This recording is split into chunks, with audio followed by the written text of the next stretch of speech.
Colpisce a caso, scegliendo la sua vittima tra la marea di passanti che gravita a Piazzale Roma, dove dopo le risse e gli accoltellamenti di quest'estate, dopo l'aggressione ai consiglieri regionali da parte del clochard che continua a imperversare nonostante decine di denunce, DASPO e fogli di via, ora c'è anche il picchiatore seriale. Da qualche tempo un giovane picchia o tenta di picchiare ignari passanti coi quali non ha avuto prima niente a che fare. Sulla sua identità, peraltro, non ci sono misteri, è residente a Favaro. Si tratta di un ragazzo di origine straniera che purtroppo ha dei problemi psichici, è in cura al CSM di Favaro e ahimè compie questi atti che sono atti sicuramente deplorevoli ma che sono determinati principalmente da una condizione psichica che non è sana. È meglio prevenire piuttosto che curare, quindi cerchiamo di bloccare questi comportamenti e di fare un percorso di reinserimento sociale a questa persona che abita a Favaro. Le aggressioni finora sono state circa una decina, ma a preoccupare più del caso specifico e nonostante la vicenda sia attenzionata dalle istituzioni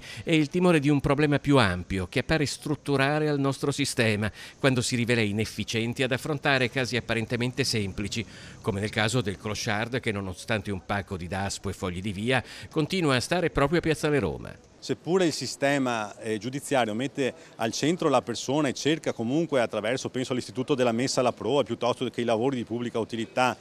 per il reinserimento sociale, perché la pena deve avere comunque una funzione rieducativa, purtroppo queste situazioni si protraggono e non si capisce perché. Evidentemente bisogna intervenire con una riforma che sia efficace e che sia pronta per risolvere anche queste situazioni.